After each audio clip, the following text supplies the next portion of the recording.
इंसान की जिंदगी में सबसे बड़ा सवाल यही है कि हम जी क्यों रहे हैं। हर सुबह हम उठते हैं, काम पर जाते हैं, रिश्ते निभाते हैं, संघर्ष करते हैं, सपने देखते हैं, लेकिन इन सब की पीछे असली वजह क्या है? अगर गहराई से देखा जाए तो हर इंसान का अंतिम लक्ष्य एक ही है, खुश रहना। चाहे कोई अमीर हो या गरीब, पढ़ा लिखा हो या अनपढ़, धार्मिक हो या नास्तिक, हर कोई सुख और शांति चाहता है। खुशी कोई लग्जरी नहीं है, बल्कि ये हर इंसान का जन्मसिद्ध अधिकार है। अक्सर हम सोचते हैं कि खुशी हमें बाहर से मिलेगी, पैसे से, सफलता से, रिश्तों से, नाम और पहचान से, लेकिन सच्चाई ये है कि बाहरी चीजें सिर्फ कुछ समय के लिए ही खुशी देती हैं। असली स्थायी खुशी हमारे भीतर से आती है। बहुत से लोग मानते हैं कि अगर उनके पास ज़्यादा पैसा होगा, बड़ा घर होगा, अच्छी गाड़ी होगी, तो वे हमेशा खुश रहेंगे। लेकिन आपने देखा होगा कि कई अमीर लोग भी अंदर से खाली और परेशान रहते हैं।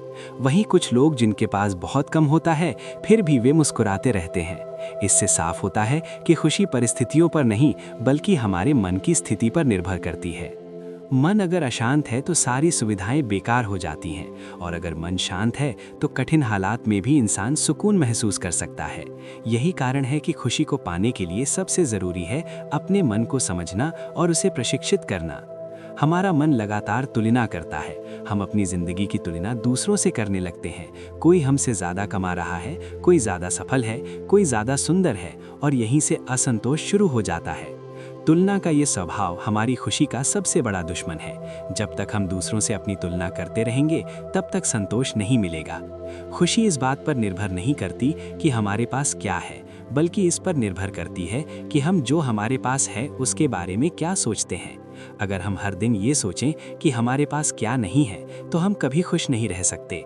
लेकिन अगर हम ये देखना शुरू करें कि हमारे पास क्या है, स्वास्थ्य, परिवार, सांसें, समय, तो धीरे धीरे मन में कृतज्ञता पैदा होती है। कृतज्ञता खुशी की नींव है। जब इंसान आभारी होता है तो उसका मन हल्का हो जाता है।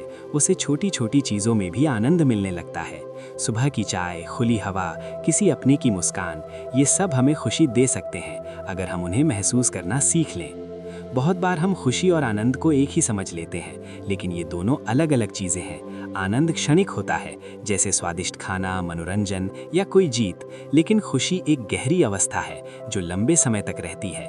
आनंद चला जाता है, लेकिन सच्ची खुशी हमारे भीतर बस जाती है। जो खुशी सिर्फ भौतिक सुखों पर निर्भर करती है, वह स्थिर नहीं होती, आज है कल नहीं। लेकिन जो खुशी मानसिक शांति, करुणा और संतोष से आती है, वह समय और परिस्थितियों से परे होती है। खुशी पाने का रास्ता आसान नहीं है, लेकिन ये असंभव भी नहीं है। इसके लिए सबसे पहले हमें ये समझना होगा कि हमारे मन में कौन से विचार हमें दुखी करते हैं और कौन से विचार हमें शांत करते हैं। नकारात्मक भावनाएं जैसे क्रोध, ईर्ष्या, घृणा और लालच, ये सब हमारे मन को अशांत करते हैं। वहीं दया, प्रेम, करुणा और क्षमा, ये हमें भीतर से मजबूत बनाते हैं। जब हम गुस्से में होते हैं तो हमारा मन बंद हो जाता है। हम सही गलत नहीं सोच पाते। गुस्सा ना सिर्फ हमारे रिश्तों को नुकसान पहुंचाता है, बल्कि हमारे स्वास्थ्य को भी प्रभावित करता है। इसके विपरीत जब हम करुणा और प्रेम से भरे होते हैं तो मन शांत रहता है और निर्णय बेहतर होते हैं। खुशी का एक और महत्वपूर्ण स्रोत है दूसरों से जुड़ाव। इंसान सामाजिक प्राणी है। जब हम दूसरों की परवाह करते हैं, मदद करते हैं, तो हमारे भीतर एक अलग तरह की संतुष्टि पैदा होती है। सिर्फ अपने बारे में सोचने वाला इंसान कभी पूरी तरह खुश नहीं रह सकता। जब हम दूसरों की खुशी में अपनी खुशी ढूंढते हैं, तब जीवन का अर्थ बदल जाता है। छोटी सी मदद, सच्ची मुस्कान, किसी को ध्यान से सुनना, ये सब हमें अंदर से समृद्ध बनाते हैं। जीवन में दुख भी आते हैं, दुख से कोई बच नहीं सकता, लेकिन दुख को देखने का हमारा नजरिया तय करता है कि वो हमें तोड़ेगा या हमें मजबूत बनाएगा। अगर हम दुख को सीख के रूप में देखें, तो वही दुख हमें आगे बढ़ने की ताकत देता है। खुशी का मतलब ये नहीं है कि जीवन में समस्याएं नहीं होंगी। समस्याएं रहेंगी, दर्द रहेगा, लेकिन अगर हमारा मन प्रशिक्षित है तो हम उन परिस्थितियों से टूटेंगे नहीं, हम उन्हें स्वीकार करना सीखेंगे। खुशी का अभ्यास रोज किया जाता है, ये एक दिन में नहीं आती। जैसे शरीर को स्वस्थ रखने के लिए रोज व्यायाम करना पड़ता है, वैसे ही मन को स्वस्थ रखने के लिए रोज सही विचारों का अभ्यास करना पड़ता है। हर सुबह अपने दिन की शुरुआत एक सकारात्मक सोच से करें। रात को सोने से पहले ये देखें कि दिन आपने कैसे बिताया। धीरे धीरे ये आदत आपके जीवन को बदल देगी। खुशी कोई मंजिल नहीं है, बल्कि ये एक यात्रा है, और इस यात्रा की शुरुआत हमारे मन से होती है। जब इंसान ये समझने लगता है कि खुशी बाहर नहीं बल्कि भीतर से आती है, तब उसके सोचने का तरीका धीरे धीरे बदलने लगता है। लेकिन ये बदलाव अपने आप नहीं होता, इसके लिए मन को प्रशिक्षित करना पड़ता है। मन बिल्कुल एक बच्चे की तरह है, अगर उसे दिशा न दी जाए तो वो इधर उधर भटकता रहता है। हमारे मन में हर दिन हजारों विचार आते हैं। कुछ विचार हमें शांति देते हैं तो कुछ हमें बेचैन कर देते हैं। समस्या ये नहीं है कि नकारात्मक विचार आते हैं, बल्कि समस्या ये है कि हम उन्हीं विचारों में उलझ जाते हैं। अगर हम ये सीख लें कि किन विचारों को महत्व देना है और किन्हें जाने देना है, तो हमारा जीवन बहुत हल्का हो सकता है। क्रोध, ईर्ष्या और घृणा ये ऐसी भावनाएं हैं जो सबसे पहले हमें ही नुकसान पहुंचाती हैं। जब हम किसी से नाराज होते हैं तो हमारा मन जलने लगता है, नींद खराब हो जाती है, शरीर थकने लगता है और निर्णय लेने की क्षमता कम हो जाती है। लेकिन जिस व्यक्ति पर हम गुस्सा कर रहे होते हैं, कई बार उसे इसका कोई असर भी नहीं होता। यानी गुस्सा करके हम दूसरों से ज्यादा खुद को सजा देते हैं। गुस्से का असली इलाज दमन नहीं है, गुस्से को दबाने से वो अंदर ही अंदर और जहरीला हो जाता है। समाधान है समझ। जब हम ये समझने की कोशिश करते हैं कि सामने वाला व्यक्ति भी अपने दुख, डर और सीमाओं के साथ जी रहा है, तो हमारे भीतर करुणा पैदा होती है। करुणा गुस्से को धीरे धीरे कमजोर कर देती है। करुणा का मतलब ये नहीं है कि हम हर गलत चीज को स्वीकार कर लें। इसका मतलब ये है कि हम सामने वाले को इंसान की तरह देखें, न कि दुश्मन की तरह। जब हम किसी को पूरी तरह गलत मान लेते हैं तो संवाद बंद हो जाता है, लेकिन जब हम उसे इंसान समझते हैं तो समाधान की संभावना बनती है। खुशी का एक बड़ा दुश्मन है अत्यधिक अपेक्षाएं। हम लोगों से, परिस्थितियों से और खुद से भी बहुत ज़्यादा उम्मीदें रखने लगते हैं। जब ये उम्मीदें पूरी नहीं होती तो निराशा जन्म लेती है। धीरे धीरे यही निराशा दुख और तनाव का रूप ले लेती है।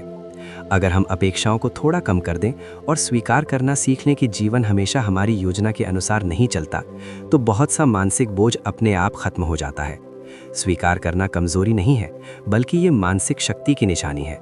हम अक्सर सोचते हैं कि नियंत्रण हमारे हाथ में है, लेकिन सच्चाई ये है कि जीवन की ज़्यादातर चीज़ें हमारे नियंत्रण से बाहर होती हैं। हम सिर्फ अपने प्रयास और अपनी प्रतिक्रिया को नियंत्रित कर सकते हैं। जब हम ये स्वीकार कर लेते हैं तो मन शांत होने लगता है। खुशी पाने के लिए आत्ममूल्य बहुत ज़रूरी है।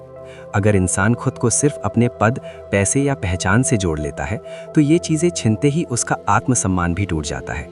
लेकिन अगर आत्ममूल्य इंसान होने के आधार पर हो कि मैं एक इंसान हूं इसलिए मेरा मूल्य है, तो कोई भी परिस्थिति उसे पूरी तरह तोड़ नहीं सकती। दूसरों से प्रेम और जुड़ाव आत्ममूल्य को मजबूत बनाता है। जब हम दूसरों के साथ सच्चे रिश्ते बनाते हैं तो हमें यह एहसास होता है कि हम अकेले नहीं हैं। ये एहसास बहुत बड़ी शक्ति देता है। खुशी और आनंद में एक और बड़ा अंतर है। आनंद अक्सर इंद्रियों से जुड़ा होता है, देखना, सुनना, स्वाद लेना। लेकिन खुशी मन और हृदय से जुड़ी होती है। आनंद खत्म हो सकता है, लेकिन अगर मन स्थिर है तो खुशी बनी रहती है। कई बार हम तात्कालिक आनंद के पीछे भागते हैं और दीर्घकालिक खुशी को नुकसान पहुंचा देते हैं, जैसे जरूरत से ज्यादा भोग, गलत आदतें या ऐसे निर्णय जो उस पल अच्छे लगते हैं लेकिन बाद में पछतावा देते हैं। अगर हम हर निर्णय से पहले ये सवाल पूछ लें, क्या ये मुझे सच में खुश करेगा, तो बहुत सी गलतियां अपने आप रुक जाएंगी। खुशी का अभ्यास छोटे छोटे कदमों से होता है। हर दिन थोड़ी सी जागरूकता, थोड़ी सी करुणा और थोड़ी सी कृतज्ञता, यही अभ्यास धीरे धीरे जीवन को बदल देता है। जब हम सुबह उठते हैं और ये तय करते हैं कि आज हम अपने विचारों पर ध्यान देंगे, तो दिन अलग तरह से बीतता है। रात को सोने से पहले अगर हम दिन भर के व्यवहार को देखें, कहाँ हम शांत रहे और कहाँ हम बहक गए, तो ये आत्मनिरीक्षण हमें बेहतर इंसान बनाता है। खुशी कोई जादू नहीं है, बल्कि एक कला है और इस कला को सीखा जा सकता है। बस जरूरत है धैर्य, अभ्यास और सही दिशा की। जीवन में दुख का आना तय है। कोई भी ऐसा इंसान नहीं है जिसकी जिंदगी पूरी तरह परेशानी से मुक्त हो। फर्क सिर्फ इतना है कि कोई दुख से टूट जाता है और कोई उसी दुख से मजबूत बन जाता है। ये फर्क परिस्थितियों का नहीं, बल्कि सोच का होता है। जब हमारे जीवन में कोई कष्ट आता है तो सबसे पहली प्रतिक्रिया होती है, क्यों मेरे साथ। हम खुद को पीड़ित मानने लगते हैं। ये भाव कुछ समय के लिए स्वाभाविक है, लेकिन अगर हम इसी भावना में फंसे रहें तो दुख और गहरा हो जाता है। पीड़ा तब और बढ़ जाती है जब हम उसे स्वीकार करने के बजाय उससे लड़ते रहते हैं। दुख को पूरी तरह मिटाया नहीं जा सकता, लेकिन उसके साथ हमारा रिश्ता बदला जा सकता है। जब हम ये समझने लगते हैं कि दुख भी जीवन का एक हिस्सा है, तब उसका असर कम होने लगता है। हर कठिन अनुभव हमें कुछ ना कुछ सिखाने आता है, अगर हम सीखने के लिए तैयार हों। बहुत सारा दुख हम खुद ही पैदा करते हैं। हमारी सोच, हमारी अपेक्षाएं और हमारा अहंकार, ये सब मिलकर अनावश्यक पीड़ा को जन्म देते हैं। हम बीती बातों को बार बार दोहराते रहते हैं, भविष्य की चिंता करते रहते हैं और वर्तमान को खो देते हैं। इसी खोए हुए वर्तमान में हमारी खुशी भी छुपी होती है। जब मन बार बार अतीत में जाता है तो पछतावा पैदा होता है, जब भविष्य में जाता है तो डर पैदा होता है। लेकिन जब मन वर्तमान में टिकता है तभी शांति मिलती है। वर्तमान ही एकमात्र समय है जहां जीवन सच में घटित होता है। दुख से निपटने का एक तरीका है दृष्टिकोण बदलना। वही घटना किसी के लिए अभिशाप बन जाती है और किसी के लिए वरदान। फर्क सिर्फ ये होता है कि हम उसे किस नज़र से देखते हैं। जब हम खुद से पूछते हैं कि इस अनुभव से मैं क्या सीख सकता हूं, तो दुख धीरे धीरे अर्थपूर्ण बन जाता है। दर्द तब और बढ़ जाता है जब हम खुद को अकेला समझते हैं। लेकिन अगर हम ये याद रखें कि दुनिया में करोड़ों लोग किसी न किसी रूप में संघर्ष कर रहे हैं, तो हमारे भीतर करुणा पैदा होती है। ये करुणा न सिर्फ दूसरों के लिए बल्कि हमारे लिए भी राहत बनती है। दूसरों के दुख को समझने से हमारा अपना दुख छोटा नहीं होता, लेकिन हमारा मन विशाल हो जाता है। जब मन विशाल होता है तो वो दुख को समेट सकता है, दबता नहीं है। खुशी का एक गहरा स्रोत है अर्थ।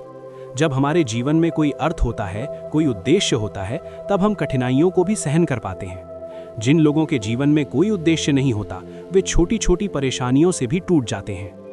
अर्थ का मतलब कोई बड़ा लक्ष्य होना जरूरी नहीं है। किसी के काम आना, ईमानदारी से अपना कर्तव्य निभाना या बस एक अच्छा इंसान बनने की कोशिश करना, यही जीवन को अर्थ दे सकता है। जब इंसान अपने दुख को किसी बड़े उद्देश्य से जोड़ लेता है, तो वही दुख उसे आगे बढ़ने की ताकत देता है। ये बदलाव बाहर से नहीं, भीतर से आता है। डर भी दुख का एक बड़ा कारण है। असफलता का डर, लोगों की राय का डर, अकेले पड़ जाने का डर, ये डर हमें भीतर से कमजोर बना देते हैं। डर तब पैदा होता है जब हम अपने मन की कल्पनाओं को सच्चाई मान लेते हैं। अगर हम डर को ध्यान से देखें तो पाएंगे कि ज्यादातर डर भविष्य की कल्पनाओं पर आधारित होते हैं, न कि वर्तमान की वास्तविकता पर। जब हम वर्तमान में लौटते हैं तो डर की पकड़ ढीली पड़ जाती है। खुशी के रास्ते में सबसे बड़ा रोड़ा ये सोच है कि मैं तभी खुश हो सकता हूं जब सब कुछ ठीक हो जाए। सच्चाई ये है कि सब कुछ कभी पूरी तरह ठीक नहीं होता। जीवन हमेशा अधूरा रहता है और उसी अधूरेपन में जीने की कला सीखनी होती है। खुशी का मतलब ये नहीं है कि दुख खत्म हो जाए, बल्कि ये है कि दुख के बावजूद मन शांत रहे। ये शांति अभ्यास से आती है, समझ से आती है और करुणा से आती है।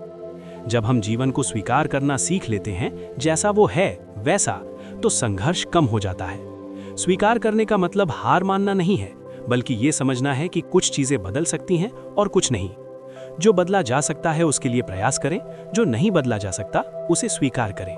यही समझ जीवन को सरल बना देती है। धीरे धीरे जब मन इस तरह प्रशिक्षित होने लगता है तो दुख भी शिक्षक बन जाता है और खुशी केवल एक भावना नहीं बल्कि जीवन जीने का तरीका बन जाती है। जब इंसान ये समझने लगता है कि दुख जीवन का स्थायी सत्य है, तब अगला कदम होता है उन बाधाओं को पहचानना जो हमारे मन की शांति को बार बार तोड़ देती हैं। ये बाधाएं बाहर नहीं होती, बल्कि ज़्यादातर हमारे भीतर ही छुपी होती हैं। हम अक्सर बाहरी परिस्थितियों को दोष देते हैं, लेकिन असल संघर्ष हमारे विचारों और भावनाओं के साथ चलता है।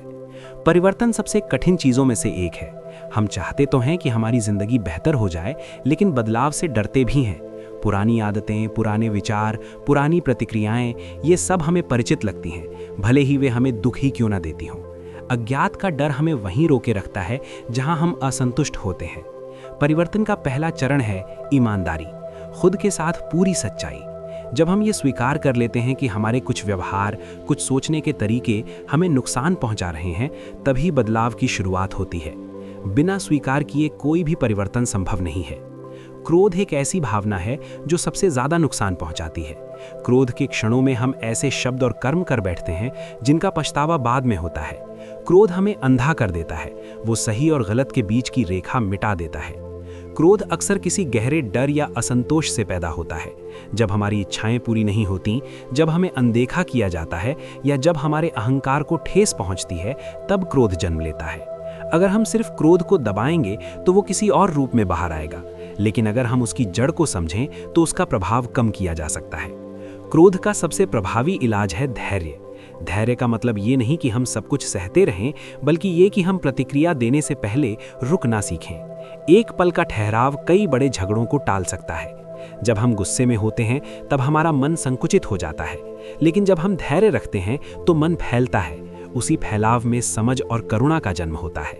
घृणा भी एक भारी बोझ है। जब हम किसी के प्रति घृणा पाल लेते हैं तो हम खुद को उस व्यक्ति से बांध लेते हैं, नकारात्मक तरीके से। वो व्यक्ति हमारे मन में बार बार आता है, हमारी शांति छीन लेता है। क्षमा यहाँ एक मुक्ति का मार्ग बन जाती है। क्षमा का अर्थ ये नहीं कि हम गलत को सही मान लें। क्षमा का अर्थ है अपने मन को उस बोझ से मुक्त करना। जब हम क्षमा करते हैं तो सबसे ज्यादा लाभ हमें ही होता है। चिंता एक और बड़ी बाधा है। चिंता हमें भविष्य में ले जाती है जहां चीजें हमारे नियंत्रण में नहीं होती। हम बार बार उन्हीं संभावनाओं के बारे में सोचते रहते हैं जो शायद कभी हो ही नहीं। ये मानसिक ऊर्जा का सबसे बड़ा अपव्यय है। चिंता का समाधान भविष्य को नियंत्रित करने की कोशिश नहीं है, बल्कि वर्तमान में स्थिर होना है। जब हम इस क्षण पर ध्यान देते हैं, अपनी सांसों पर, अपने काम पर, तो चिंता की पकड़ ढीली पड़ जाती है। आत्मसम्मान भी मन की शांति में बड़ी भूमिका निभाता है। जब हम खुद को कमतर समझते हैं तो हर छोटी बात हमें चोट पहुंचा देती है, लेकिन जब आत्मसम्मान भीतर से आता है तो बाहरी आलोचना हमें हिला नहीं पाती। आत्मसम्मान दूसरों से तुलना करके नहीं आता, ये आता है अपने मूल्यों पर टिके रहने से। जब हम जानते हैं कि हमने ईमानदारी से प्रयास किया है, तब परिणाम चाहे जो भी हो, मन शांत रहता है। खुशी के रास्ते में एक और बाधा है अत्यधिक आत्मकेंद्रित होना। जब हम सिर्फ अपने दुख, अपनी समस्याओं और अपनी इच्छाओं में उलझे रहते हैं तो मन भारी हो जाता है। लेकिन जब हम दूसरों के बारे में सोचते हैं, उनकी मदद करते हैं, तो मन हल्का होता है। सेवा और करुणा हमारे भीतर की नकारात्मक ऊर्जा को बाहर निकालने का सबसे सरल तरीका है। किसी और के चेहरे पर आई मुस्कान हमारे भीतर भी शांति पैदा करती है। जैसे जैसे इंसान इन बाधाओं को पहचानता है और उनसे निपटना सीखता है, वैसे वैसे उसका मन मजबूत होता जाता है। वो परिस्थितियों का गुलाम नहीं रहता, बल्कि उनका साक्षी बन जाता है। यहीं से जीवन में वास्तविक परिवर्तन शुरू होता है, शांत, स्थिर और गहरा। जीवन की इस पूरी यात्रा का सार यही है कि सच्ची खुशी कोई बाहरी उपलब्धि नहीं है, बल्कि भीतर विकसित होने वाली अवस्था है। जब इंसान ये समझ लेता है कि उसका मन ही उसकी सबसे बड़ी शक्ति है, तब वो परिस्थितियों का दास नहीं रहता। वही परिस्थितियां जो पहले उसे तोड़ देती थी, अब उसे गहराई और समझ देती हैं। आध्यात्मिक जीवन का अर्थ किसी विशेष धर्म या रीति का पालन करना नहीं है। इसका अर्थ है अपने भीतर के मूल मानवीय गुणों को जगाना। करुणा, दया, ईमानदारी, क्षमा और संयम, ये सभी ऐसे मूल्य हैं जो किसी एक परंपरा तक सीमित नहीं है। ये सार्वभौमिक हैं और हर इंसान के भीतर मौजूद हैं। जब हम इन मूल मूल्यों के साथ जीना शुरू करते हैं, तब हमारा जीवन धीरे धीरे सरल होने लगता है। हमें हर बात में जीतने की जरूरत नहीं रहती। हमें हर हाल में सही साबित होने की जरूरत नहीं रहती। हम दूसरों को बदलने की कोशिश छोड़ देते हैं और खुद को समझने लगते हैं। सच्चा सुख तभी आता है जब हम ये स्वीकार कर लेते हैं कि हम पूर्ण नहीं हैं। हमारी कमियां ही हमें इंसान बनाती हैं। जब हम अपनी कमियों को स्वीकार करते हैं तो दूसरों की कमियां भी हमें परेशान नहीं करती। यही स्वीकार्यता शांति की ओर ले जाती है। आंतरिक शांति का मतलब भावनाओं का खत्म हो जाना नहीं है। इसका मतलब है भावनाओं के साथ संतुलन। दुख आए तो हम टूटे नहीं, सुख आए तो हम अहंकारी न बने। जीवन का हर अनुभव हमें कुछ सिखाने आता है, अगर हम सीखने के लिए खुले हों। जब मन शांत होता है, तब छोटी छोटी चीजें भी अनमोल लगने लगती हैं। किसी अपने की आवाज, किसी अजनबी की मुस्कान, किसी शांत सुबह की हवा, ये सब हमें जीवन से जोड़ देते हैं। तब खुशी किसी बड़े कारण की मोहताज नहीं रहती। खुशी का सबसे सुंदर रूप तब सामने आता है जब हम दूसरों की भलाई में अपनी भलाई देखते हैं। जब हम किसी के दुख को कम करने की कोशिश करते हैं तो हमारा अपना दुख भी हल्का हो जाता है। ये कोई सिद्धांत नहीं, बल्कि जीवन का प्रत्यक्ष अनुभव है। इस पूरी यात्रा में सबसे जरूरी है निरंतर अभ्यास।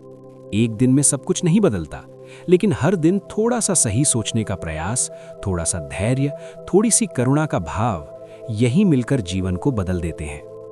खुशी कोई मंजिल नहीं है जहां पहुंचकर सब खत्म हो जाए। ये तो हर दिन जीने की एक कला है, और इस कला को सीखने के लिए किसी विशेष परिस्थिति की जरूरत नहीं होती। अभी इसी क्षण से इसकी शुरुआत हो सकती है। अगर आपने यहां तक सुना है तो शायद आप भी अपने जीवन में शांति और सच्ची खुशी की तलाश में हैं। याद रखिए, आपके भीतर वो सब कुछ मौजूद है जिसकी आपको जरूरत है। बस उसे पहचानने और जगाने की देख है। और इसी सोच के साथ, अगर आपको ये ऑडियो बुक पसंद आई हो, अगर इसने आपके मन को थोड़ी सी शांति दी हो, तो इसे दूसरों तक जरूर पहुंचाइए। चैनल को सब्सक्राइब करें, वीडियो को लाइक करें और कमेंट में जरूर बताइए कि इस यात्रा का कौन सा हिस्सा आपके दिल को सबसे ज्यादा छू गया, क्योंकि हो सकता है आपकी एक छोटी सी प्रतिक्रिया किसी और की जिंदगी में बड़ी रोशनी ले आए। धन्यवाद।